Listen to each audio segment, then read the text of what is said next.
people that we're supposed to be a country of the people, by the people, and for the people. Not them. You know, right now, we're subservient to the government. Our forefathers did not have that in mind. That isn't what this country was supposed to be. The government was supposed to be subservient to us. Well, Governor, you always make the point of you'd rather face the danger. I mean, you can't stop a killer at a school or a killer at a mall. Let me tell you something, Alex. They're putting the people in danger at the airport. Can I explain why? Sure. All right, here's why. When I was in the teams, they taught us to think like our opponents, the enemy. If I were a suicide bomber, do you know where I'd go to blow up the most amount of people? I'd go to the check-in line. Exactly. You can walk right in from the outside. You can get in that line. There'll be at least 300 people because it S's in the whole floor. You wait till you get right in the middle. No one's checked you at that point. No one's done anything to you at that point. And you're in a crowd of 300 people, you then blow yourself up. It's like if there's ever a killing in a cornfield, are they going to say we've got to have random TSA in cornfields because a rattlesnake killed somebody in one? This idea that... Well, not even a rattlesnake. Let's say a terrorist gets somebody in the cornfield.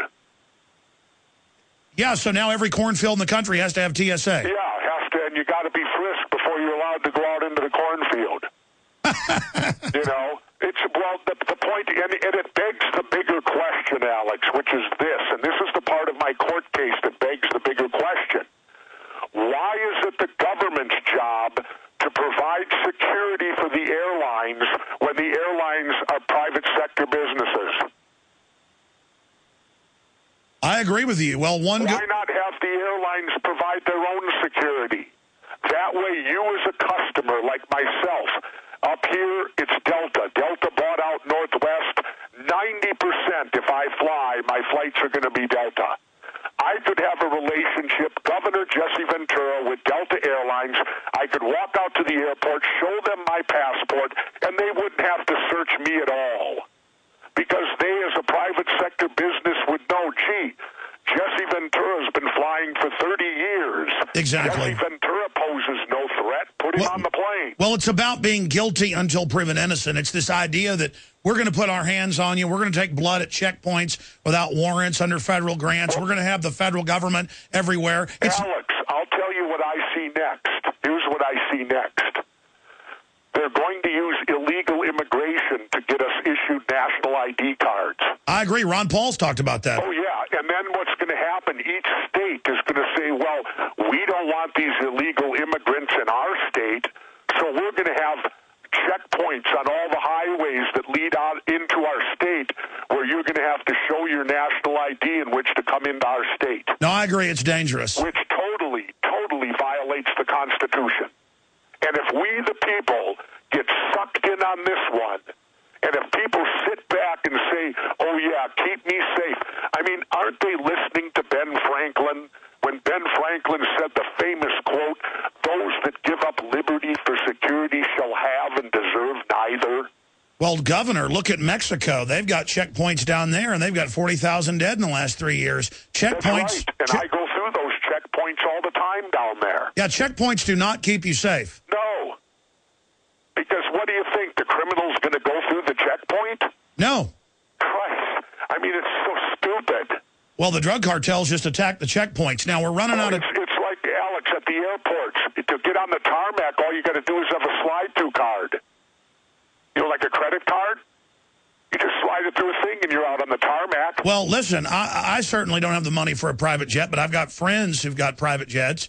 And Charlie Sheen's come to town and picked me up before. And you just pull right up and walk right through, no security, and I'm on the tarmac. Yeah, exactly. It's a fraud.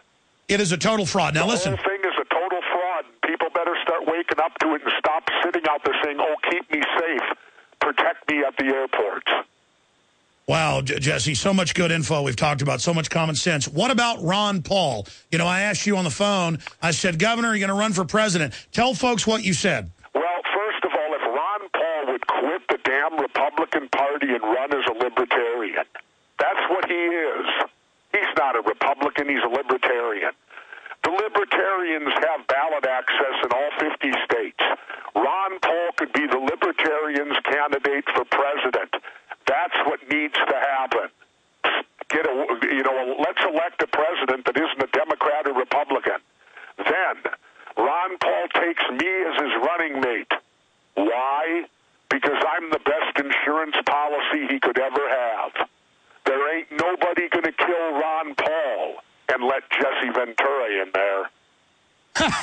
That's a good point when you made that. Well, Jesse, listen, I talked to Ron Paul privately the last time he ran in this time, and he said, I don't know if I'm going to run, Alex. And I said, look, you're as smart as I am or smarter, Congressman. You're going to win by injecting real issues, anti-war, all the rest of this stuff, pro-Constitution. You got to run. He said, no, that's a good point. I probably am.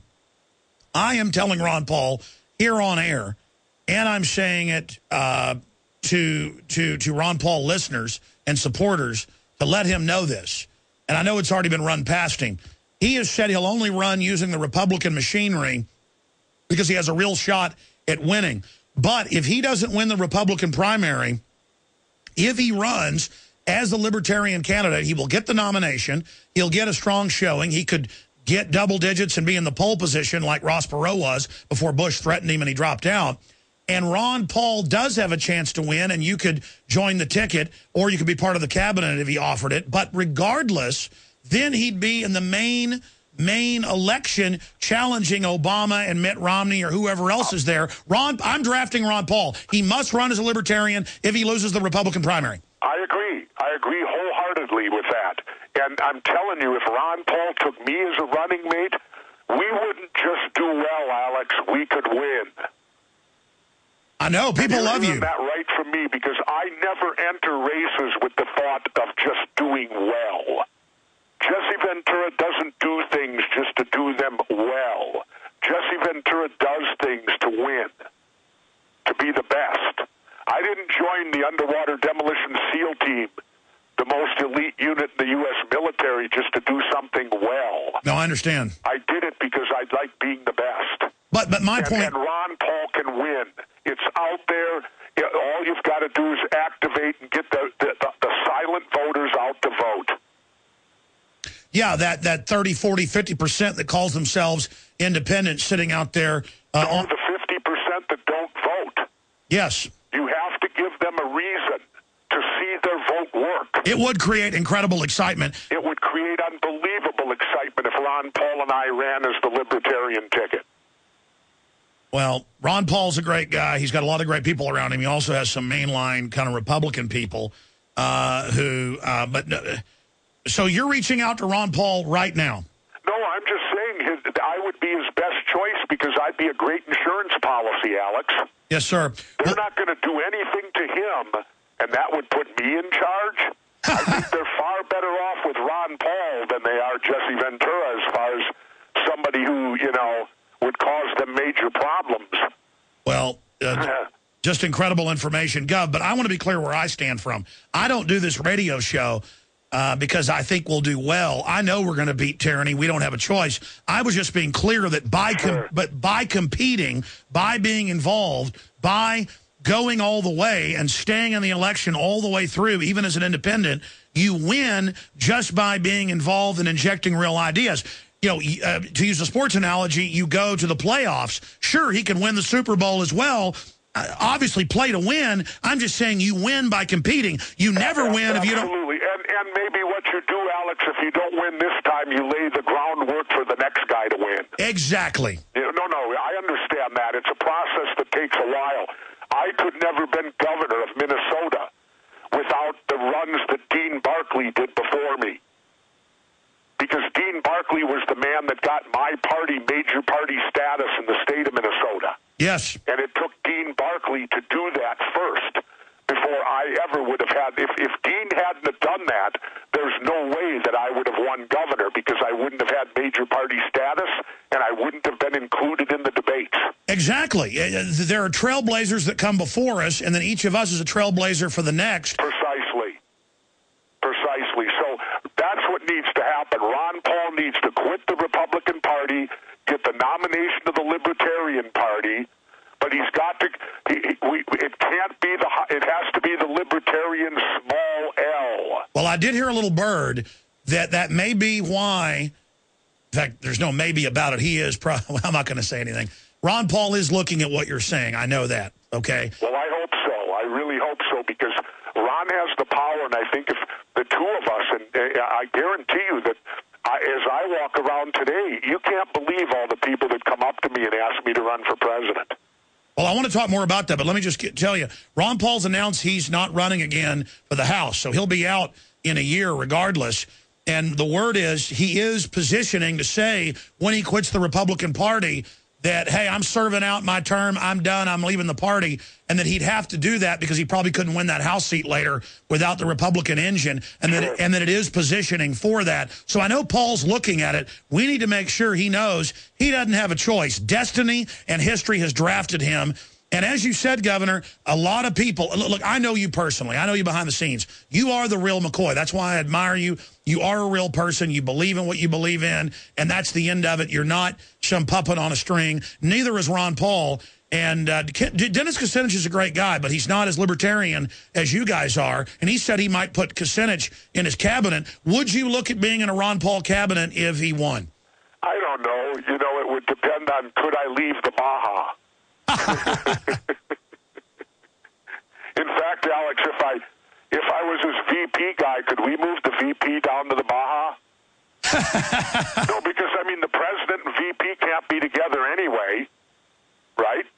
No, exactly. So I'll go down to the Baja then. As long as I can keep having my Baja winters of surfing, we got no problem. Well, I've heard a lot of presidents want their, like George Washington had John Adams. They want their vice president to stay out of it. Well, and I would. I'd be happy to stay out of it. You know, I'd just be there waiting in the wings to make sure nothing would happen to him. Okay, so officially you're saying you would take a VP spot with Ron Paul? I would give it very serious consideration. I can't tell you right now I would because my wife is not sitting next to me. Well, I'll tell you, Terry. Anything I would do of that nature, I would require to have to talk to her first, because we've been married 36 years now, and I don't do much of anything without consulting her. Sure, but if your other half, but if your better half said green light, then you're go. There'd be a damn good chance of it. Wow, that is breaking news, Governor. I guarantee you this is going to end up being in the news today.